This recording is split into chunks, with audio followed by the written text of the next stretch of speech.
My name's Nicole Casio. I'm here to talk to you today about working with young adults. I'm a young adult myself, so I feel like there are some things I can share for other youth evangelists and youth ministers and just anyone who works with young people to know a little bit more about this very interesting middle middle place called young adulthood. Being that I am one myself, I'd like to just share that young adults are usually right out of high school, in their late teens, in their college years, all the way up to the late 30s. Some groups go up to 35, some go up to 40. They come from all different backgrounds: economical, political, social. Like I said, some are college students. A lot of us are out in the working world. Many of us work full-time jobs, and we come in all different stages of life. So a lot of us are single. Unfortunately, that is me right now. I am one of those single young adult people out there. Many of them are married. Many of them are married with children. Some of them are even divorced. And then there are people with, again, different backgrounds. Young adults don't necessarily have to be working full-time jobs. They could also be like me, working 2 part-time jobs. I work a job as a youth minister, working with people even younger than me, and as well as another job working with people with disabilities. So we come in all different shapes and sizes, and that's really one of the most big things to realize about young adults.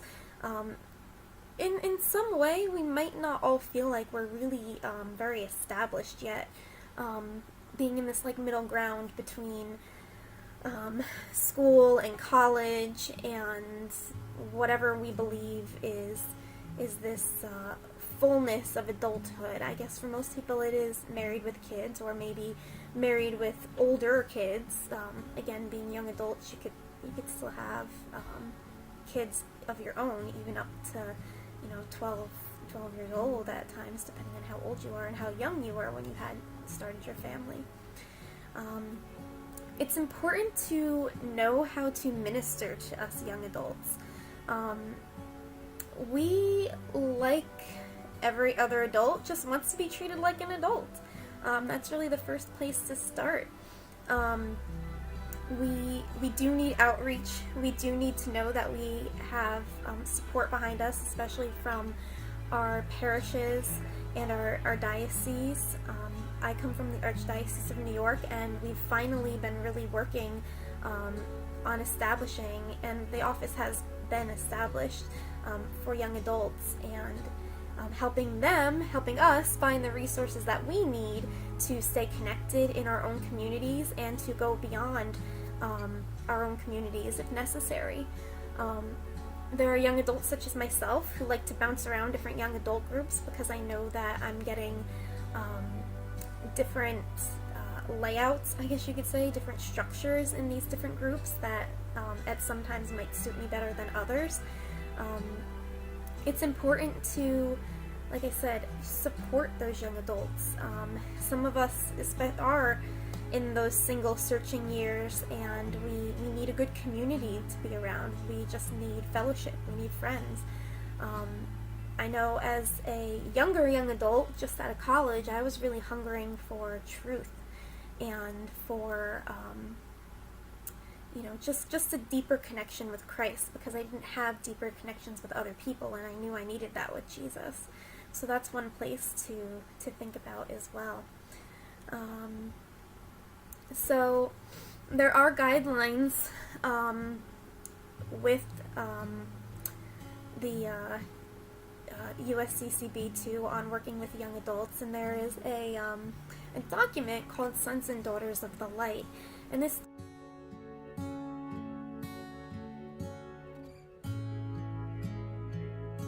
document, while it's not 100% perfect, really outlines a lot of good practical, I guess, tools and good goals when working with people within my age range, the young adult group.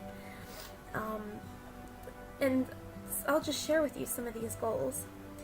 The goals are to connect young adults with Jesus Christ through spiritual formation, direction, religious education, formation, and vocational discernment. To connect young adults to the church through evangelization outreach, formation of the faith community, and pastoral care. And to connect young adults with the mission of the church in the world through forming a Christian conscience, educating and developing leaders for the present and future. And lastly, to connect young adults with a peer community through developing peer leadership and identifying a young adult team for the purpose of forming communities of peers. And I'd just like to share, especially on that last point, connecting them with peers and communities, my young adult group, Ignite Young Adults, which formed in Wappingers Falls, New York, actually came of a bunch of graduates of Franciscan University who had come back home to where they were born and raised, and found that they didn't have people to be in community with, which Franciscan is very, very well known for its communities and formation and development in that regard. And so Ignite was pretty much formed, and it really speaks to that point of this USCCB goal to help connect young adults, because in many cases we just don't know where we are. We don't know where each other is. And I had that experience helping connect someone to one of the Albany groups who had no idea that there was even a group so close to him in Albany, even though he was in another state. It's really important that other youth leaders and young adult leaders are able to do that as well. And there are a lot of challenges in working with us young adults. We have crazy schedules. That's one thing I have to really mention and to talk about. We have flexible schedules. They're crazy. Half the time it takes us to the last minute to decide if we really want to actually do what is being offered in front of us. We want to know if something better is going to come up. Some of us, like I said, do have family, so we have to work around that, whether it's our own children or we have siblings or parents that we're close to. Sometimes we're working crazy hours at crazy jobs. And we do still face the challenges of the things that are happening in today's world. We do get bored easily too. We're so used to things changing constantly over time, so it's important to captivate young adults too with very specific goals and themes during young adult gatherings and such. And we're also challenged with this vocations discernment crisis. The D word and the V word tends to scare us, especially for those of us who are single. What is God calling us to do? Those are some of the things that really kind of challenge us, and things that are constantly on our mind. And we do have just as much stress as the, I guess, not young adult, the older adult. But we're facing it in such a different way. And if you're an older adult who's working with young adults, it's important to, again, keep that in mind, and to also be empathetic, especially to the young adult who really just needs someone to talk to at the time. But essentially, sometimes we just need someone to help us kind of like work through certain issues. And that, again, goes along with trust and building peer relationships. And once we kind of find our community and settle in, we really do feel welcomed. I know when I joined Ignite, I had never been with a group of people like these people before. And then I also kind of had the ability to, an openness to explore other groups as well. And I have to say, if I haven't done that, I don't think I'd be who I am today. So when working with young adults, just keep in mind that some of these challenges and some of these real life experiences are, in a sense, overshadowing them and the decisions that they make and the way they react and respond in this world.